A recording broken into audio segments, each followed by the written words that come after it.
আসসালামু আলাইকুম রহমতুল্লাহি ওয়া সম্মানিত দর্শক, সারা বাংলাদেশ গুজবে সয়লাব। কোনটা যে সত্য আর কোনটা যে মিথ্যা এই মুহূর্তে আমরা বুঝতে পারছি না। গুজব হচ্ছে দেশের অভ্যন্তরে, আর দেশের বাইরেও অসংখ্য গুজব প্রায় প্রতি মুহূর্তেই আমাদের কান ঝালাপালা করে তুলছে। আমাদের দেশে ছাত্ররা নতুন রাজনৈতিক দল করতে যাচ্ছে। তারপর ডক্টর মোহাম্মদ ইউনূস এই সরকারের যে সংস্কার, এটা করবেন ওটা করবেন। তারপর রাজনৈতিক দলগুলোর মধ্যে ঐক্য প্রতিষ্ঠা করবেন। আবার রাজনৈতিক দলগুলোর মধ্যে অনৈক্য হওয়ার জন্য যা যা দরকার সেই বিষয়গুলো আলটিমেটলি তৈরি হয়ে গেছে। এর ফলে চারিদিকে শুধু সমস্যা আর সমস্যা গিজ গিজ গিজ গিজ করছে। আর এ সকল সমস্যার মধ্যে এমন সব বিষয় নিয়ে নাটক হচ্ছে, এমন সব বিষয় নিয়ে গান হচ্ছে, এমন সব বিষয় নিয়ে সমস্যা হচ্ছে, কান্নাকাটি করা হচ্ছে, আমরা যে আসলে কি করব সেটা বুঝে পাচ্ছি না।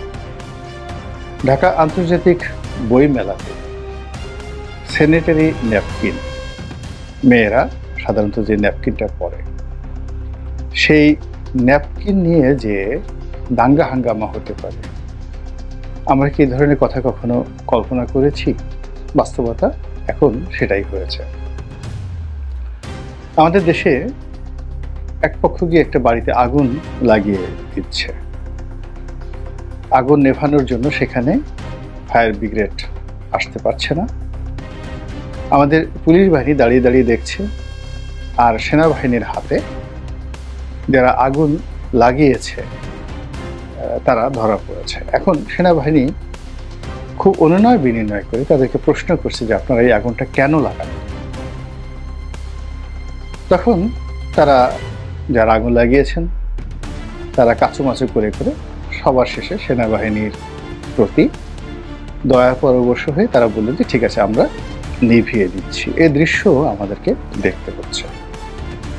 তো এই যে নানামুখী কর্মকাণ্ড, এখানে নাটক বন্ধ, ওখানে জারি গান বন্ধ, ওখানে সারি গান বন্ধ, ওখানে মাজার ভাঙা, এরকম আর হামেশা একটার পর একটা ঘটনা ঘটার পাশাপাশি আবার বিভিন্ন জায়গাতে রাজনৈতিক অন্তর্দ্বন্দ্ব, কোলাহল, তারপর মারামারি, কাটাকাটি, আবার একই সঙ্গে উৎসব। জামাত ১০০টি আসনে তাদের প্রার্থী ঘোষণা করেছে। তো যারা জামাতের মনোনয়ন পেয়েছে আগামী সংসদ নির্বাচনে, তাদের আনন্দ কি উল্লাস, অথচ এখনো জামাতের নিবন্ধন ঠিক হয়নি, এখনো জামাতের প্রতীক দাঁড়িপাল্লা সেটাও ঠিক হয়নি, কিন্তু উল্লাস চলছে। এবং এসব উল্লাসের মধ্যেই মিস্টার নরেন্দ্র মোদীর সঙ্গে ডোনাল্ড ট্রাম্পের কি সম্পর্ক হলো, আবার মিস্টার ইলন মাস্ক তিনি কেন ডক্টর মোহাম্মদ ইউনূসকে টেলিফোন করলেন, এসব নিয়েও কিন্তু নিদারুণ আলোচনা চলছে। আর সেসব আলোচনার মধ্যে ইদানিংকালে গত ৩-৪ দিনের মধ্যে, বিশেষ করে ডক্টর মোহাম্মদ ইউনূস দুবাই থেকে ফেরার পর আর জনাব নরেন্দ্র মোদী আমেরিকা থেকে ফেরার পর, আমাদের যে গুজবের রাজ্য, সেই রাজ্যের প্রধানতম খবর হলো শেখ হাসিনাকে নিয়ে দিল্লি খুবই বিপদে পড়ে গেছে। এবং নরেন্দ্র মোদী কোনো অবস্থাতেই শেখ হাসিনাকে আর আশ্রয় প্রশ্রয় দিতে পারছে না। দেশের মধ্যে সমস্ত ভারতবর্ষ ক্ষেপে গেছে।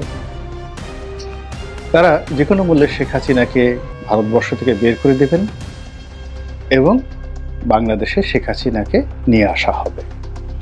এবং ইতিমধ্যে বাংলাদেশে এই নিয়ে আসার জন্য সরকারের পক্ষ থেকে জরুরি কাগজপত্র, যেগুলো পররাষ্ট্র মন্ত্রণালয়ের মাধ্যমে পাঠানো দরকার, সেগুলো পাঠানো হয়েছে। এবং এই গুজবে এক শ্রেণীর যারা মানুষ রয়েছেন হাসিনা বিরোধী, তাদের সে কি উল্লাস যে শেখ হাসিনা যদি এয়ারপোর্টে আসে তাহলে তাকে কিভাবে অভ্যর্থনা জানাতে হবে। আবার অন্যদিকে আওয়ামী লীগের যারা লোকজন রয়েছে তারা এই সমস্ত বিষয় একেবারে থোড়াই কেয়ার করছেন।